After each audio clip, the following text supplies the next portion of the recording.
right, guys, thank you guys once again for coming out. I want to thank Alamo, I want to thank Comic Cave Podcast, and everyone from Sentai. I'm going to hand it over, and we'll get the show started.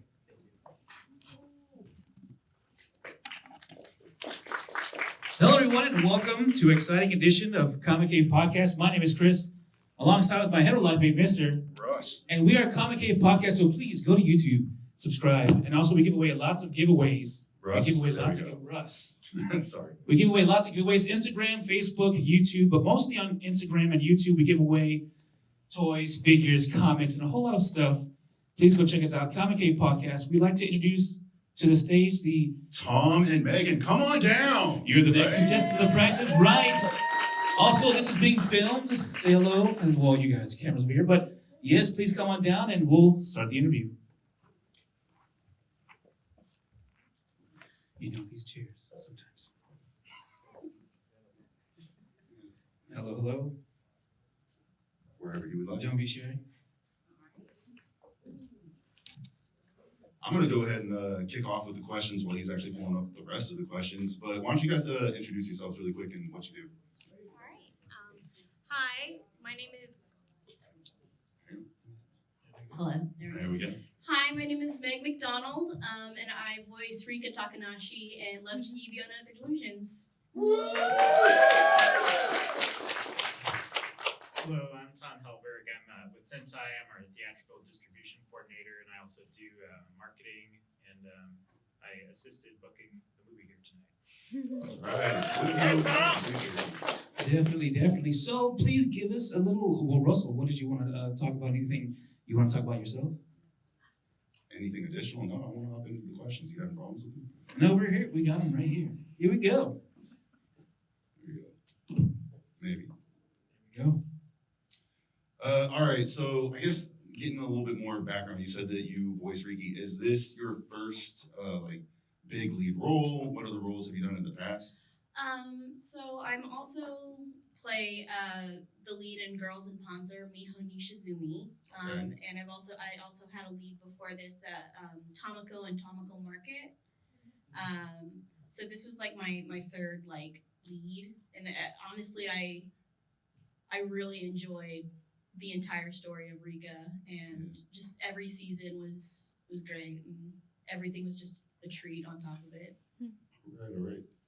So the next question I would have to ask is, let's see, man, so many questions to. Are there any voice actors or actresses that you looked up to before you did the role or before you entered voice acting?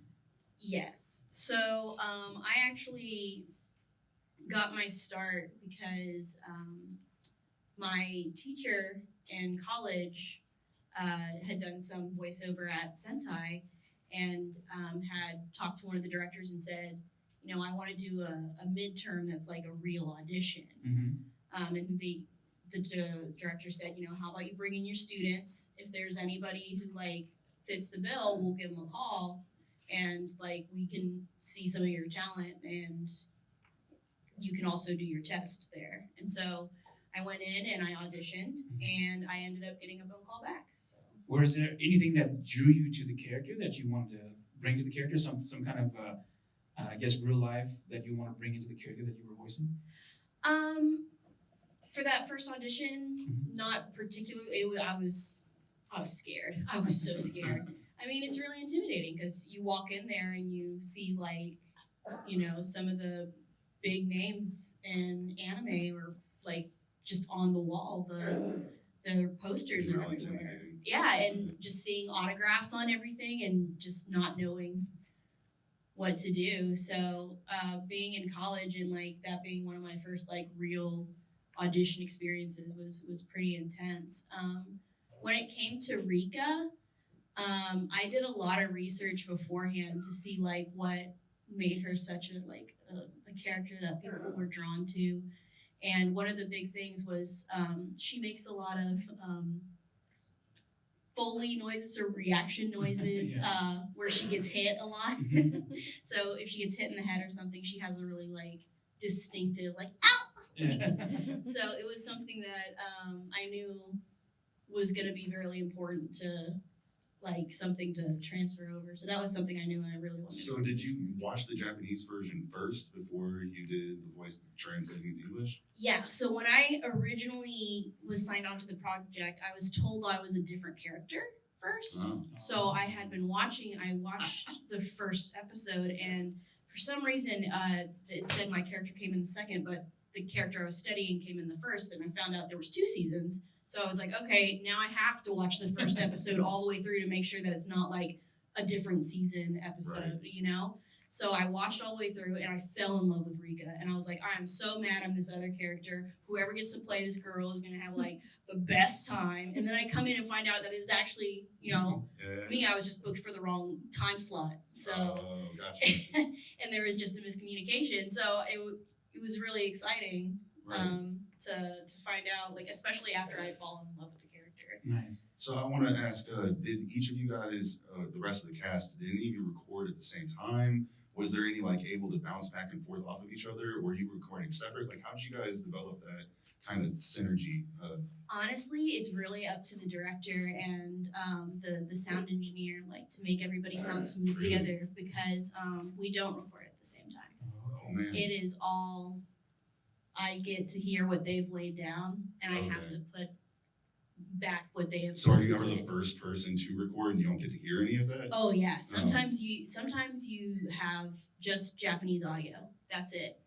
And then sometimes you have like, some of them have recorded already, so it'll be like, you know, oh, I'm so glad we're here, and then it'll be like saying something in Japanese, and then it'll be your cue, and you're like, oh gosh, because you have to like time it, and you have to look at the time codes. So Well, we got a few questions here for Tom as well. Tom, if you take the microphone. What do you do as a content marketing strategist and a theatrical specialist? Aha, you found my official title. Yeah. Yeah, so I started at Sentai as their theatrical distribution coordinator, so I was working a lot with, you know, if we worked with a larger movie, partnering with Fathom events and, you know, just booking our films in theaters like that, or we've done several self-release films since then, so I'm the guy talking to someone at Draft House or AMC Cinemark saying, hey, can you please play our movie? And just arranging schedules and bookings and logistical things like that, and Is it just Texas or is it all over the United States? all over the states. Or probably around the world? So sometimes. Nice, that's really awesome. Yep, and then the content marketing is more, you know, about what do we think people want to see related to our shows, and, you know, content that speaks to them. Like, I'm involved with working with our video editors to create trailers for our shows, and you know, some other things like that. What blogs should we be putting out at certain times? Things like that, content-wise, for the anime. So is there something different that you did for the marketing of this film, or is there certain markets and demographics that you already know to look for? I mean, like, I know there's a difference between shoujo and like shonen, right? So what are some like the different tactics that you might look into for each type of anime? Sure, like this particular film, I think came out like shortly before I started at Sentai, so this might be my first booking of it. Oh, So wow. Wow. It's your baby. it is now. But things like, we had a 50th anniversary special for Lupin the Third, for example, in the fall that played here at Alamo Draft House, and, you know, just, you know, seeing, you know, where would a particular film play. That was an anniversary event. We thought, you know, there is like the anime presence here. There's already a market there. Yeah. So just making smart decisions. So you guys already have some like the analytics kind of figured out from like past films and stuff. Yeah, something like that in the secret sauce. Gotcha. Yeah. Going back to Christina, Megan. Megan, I'm sorry. I apologize. So do you have your own favorite anime movies or shows? Or? Oh, I definitely have some favorites. I have to say that one of my like all-time favorites has to be Sailor Moon. I mean, it's the one I grew up with as a kid, you know, and then I grew up and learned that the dub is way different and you should watch it again. And I rewatched it and I was like, oh, I still like this, but also, wow. And learned a lot that day. And then I also really enjoyed Hunter x Hunter. Okay. That was Okay. one of my. The original 90s animation or the new one? I have watched both. I watched the 99 version like when I was in like high school or a freshman in college, Okay. and I fell in love with it. And then they were all like, "Oh, we're remaking it." And I was like, "Oh yeah, sweet!" I was so excited. Oh man! And I went to a convention and I was sitting on this panel, and like I didn't like really think about like how like they're releasing like a new version of Hunter x Hunter. Like Right. I'm gonna have some colleagues right. in it. And so I went to a convention and I was sitting there and somebody like next to me was like started lifting off their names and like listed my favorite character from Hunter x Hunter. And I just remember going and just staring this direction because I had to be like, oh no, it's so cool. Yeah, it's great. Play it off. Yeah, it's fine. You just have to act like you're not as psyched. Right. So when doing the dubbing, the mouth flaps are animated more into like the Japanese voice. So how do you try to like make it match more in English when you do it in English? Like how do you mimic the So patterns? and we stuff, right? actually have writers who like their entire job is to stare and see if like the end flap ends like in like an A sound or if it ends in a closed mouth to try and match it as well as you can. And there's also something to note, like when it comes to the States, like, we usually get like the first draft of it. So Mhm. sometimes when we come back to record again, they've changed the lip flaps to match their stuff better. So we have to figure out, oh wait, we need to rephrase this because it won't look right. So they change, like they try to play with the wording a little bit, or do they give you direct instructions on like say it like don't do that, like right? Or, Usually the directors are really good about being like, I want this kind of Gotcha. read or this kind of cadence. Like there are certain things, certain terms in the industry that we all know. Like for instance, if a director says to me, Pete, repeat, that means I listen to what everybody else has done and then I repeat it the exact same way right after they're done. And then they can slide it in right on top of it. Because then I say it the exact same way, I hear exactly how everybody else said it, and it can slide in just right. That's Gotcha. kind of a good segue to my question.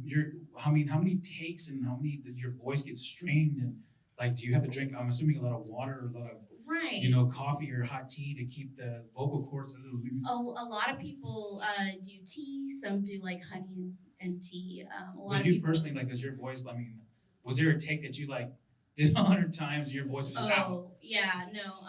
Usually most directors will keep the strenuous stuff to the very end. So if you have like really big fight scenes or something where you're really screaming, Yeah. it's something that will be saved to the end of the session. So once you've done everything else, they're like, all right, now it's time to shred your cord. Like we know what to do last. And usually it doesn't usually get them in the first couple tries because it honestly is something that is super strenuous. I mean, you So- come in as like, I'm a professional, I can do this, and then it just goes I mean, somewhere else. yeah, but I mean, you come in and you have to like be confident that you're going to be able to, pull it Right. off, and you have to come in warmed up and ready to go because you don't want to, hurt your vocal cords. Like there have been recently, some actors have been overworking themselves and straining Mhm. themselves, and they've had to be recast because they have to be on 8 weeks of healing Oh wow. because they have to rest their cords because of nodules. And So then, ailments. on that note, it's a two-part question. What's one of the scenes that was the most difficult for you to do, and then what was one of the most fun scenes for you to do? I remember in the first season of Love Chunibyo, there was a particularly difficult scene. It was when they were finally reaching the boundary lines, and it was basically the character saying goodbye to her dad because she had never come to terms with the fact that he had passed away. And I remember that being a particularly hard scene because the director was really pushing me for a specific, sound. And we were just not really communicating, and then all of a sudden it clicked, and then I got it. And sometimes it just takes that slowdown in communication to actually figure out what exactly you want on the. From the movie, was there a line or a scene where you were really touched emotionally by a scene? Like you really, let it out. Oh yeah, no, this series is very near and dear to my heart. I love this series. Like Rikka and I share the same birthday. I'm very much like, oh, I love Rikka. She's really good. So every time I get to revisit Rikka in any capacity, I am delighted. Like if somebody's like, oh, you need to come in for 2 lines, I'm like, okay, but I'm excited. Well, because you get to revisit. It's like an old friend. Definitely. It's something that you've done before. It's wonderful to come back to some characters and like really be able to touch back and build on what you've already put there, and it's just a great experience. Is it like putting on, like riding a bike, you immediately able to slide back into that character? Hello, Or, friend. Right? I Or can it mean, be there are difficult? certain like mannerisms. It's as all actors will usually have some sort of posture. Like there's just certain ways that you'll stand, like when you're acting, even if you're voice acting, you're still doing the action. Some of the motions. Yeah, Right? Yeah. because you're building it into the character. Because if you're not doing it, they're not gonna hear it. Like Right. it needs to be built in. But Still didn't, you interrupted my second part to my question Oh, too. What was your favorite scene to record? oh my gosh, there was a beach episode in either season 1 and season 2, and I remember it being a lot of fun to record. I also remember the last episode as being really fun to record because my co-star Leraldo left a bunch of what people call bombs.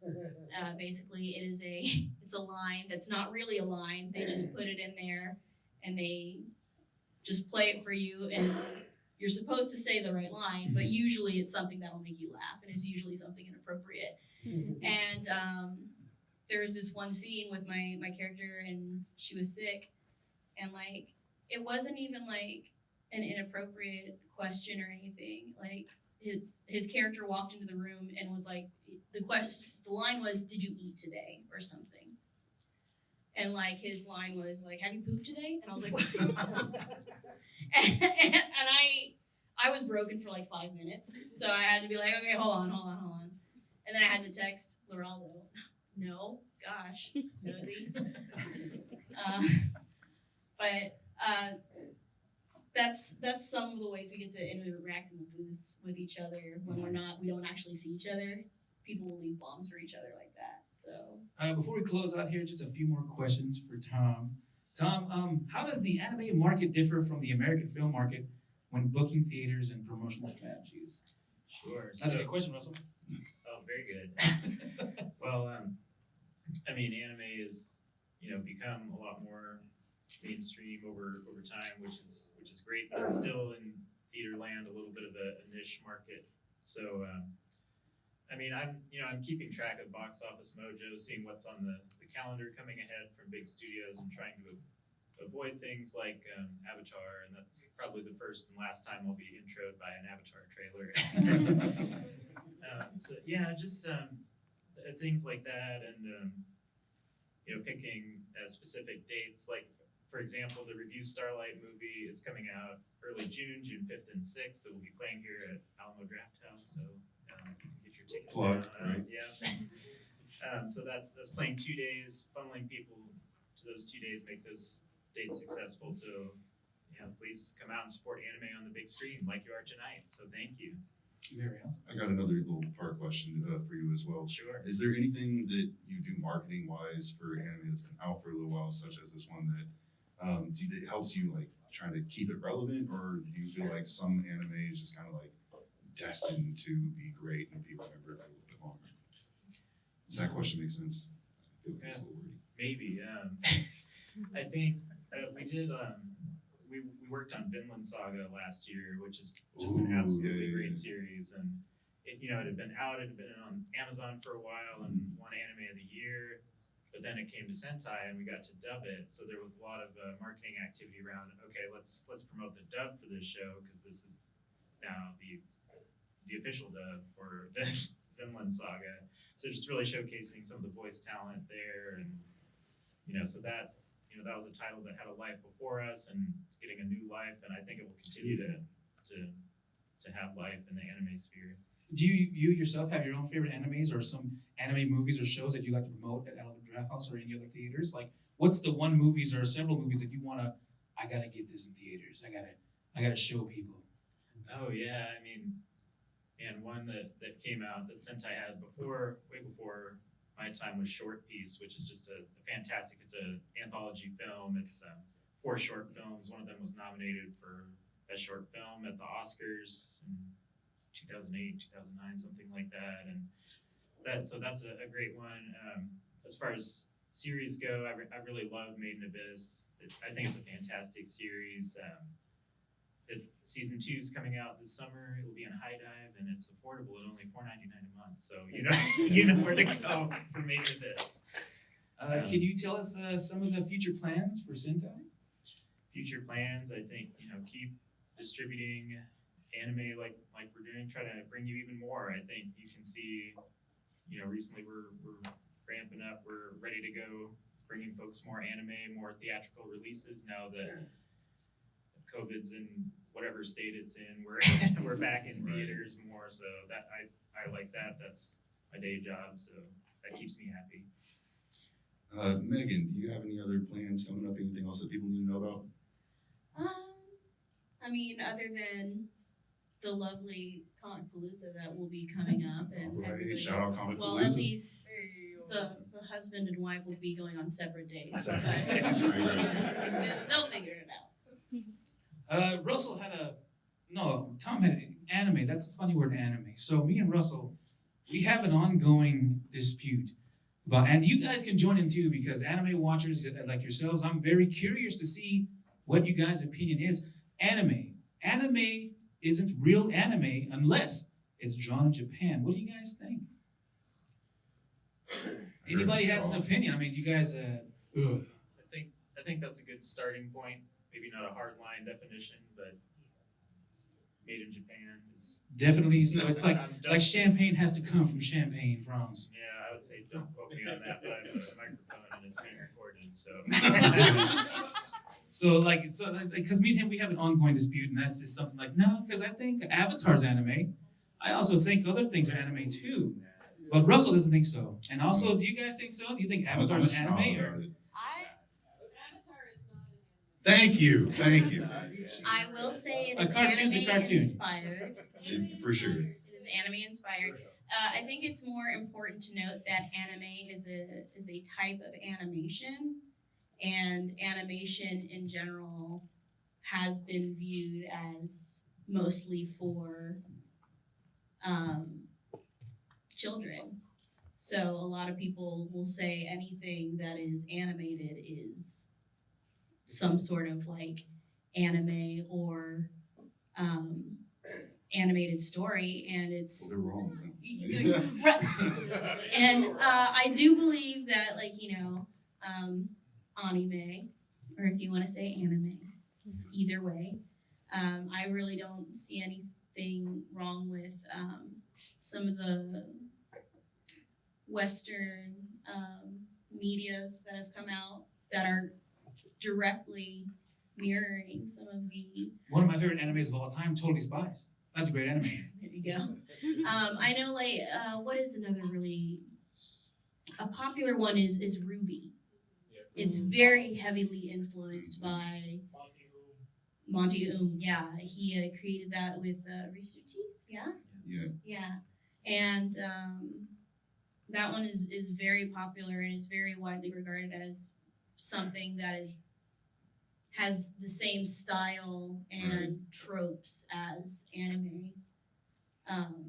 So I think that one, I wouldn't call it an anime because it isn't from Right, from Japan. because you don't want to just call something, because it's animation, Right. but and anime is short for animation. Like that is where it comes from. Japanimation, yeah. Well, I appreciate you guys educating my boy Chris. You don't know no better. Sorry. I have one more question that's actually not related to anime, and I would like a little crowd participation if you guys don't mind. Can I get a little crowd participation, please? Please? All right. Thank you, thank you. I'm gonna ask a question, one or the other. And I just need y'all to give me some energy for which one you prefer. Sega or Nintendo? Nintendo? You jerk. Okay, Sega. All right, I'm taking Sega. Thank you. In your face. All right, I mean, thank you guys. We have a debate going on. Sega versus Nintendo. I'm all about Nintendo. Sega is for the lesser known. Sega do with Nintendo. We're gonna leave it. Yeah, fail, on that, and fail. We're gonna get into. Oh no, man. We're gonna get into it. Y'all subscribe to Comic Cave Podcast if you don't mind. We're gonna get more into that conversation later. I'd love to talk to you guys about some of that. So, And thank you guys so much. Thanks for COMICPALOOZA and all those guys. Thank you so much for joining us here and letting us come and have an interview with wonderful guests here. And also, you told us that where you would be and your future plans, both of you guys. Both of you will be at COMICPALOOZA? I'll be there. Maybe I will show up. You gotta give the masses what they want. You gotta go out there and you gotta show up. Oh yeah, I just gotta show up and just start signing things in the corner. Well, once again, thank you guys so much for joining us. My name is Chris, along with my hetero life mate, Mr. Russ. And also, Meg McDonald. And Tom Helberg. and thank you so much once again to COMICPALOOZA for joining us and bringing us out here and paying for our food and our drinks. Okay, we'll get back to that. Let's enjoy Love, Chunibyo and Other Delusions. Take on me.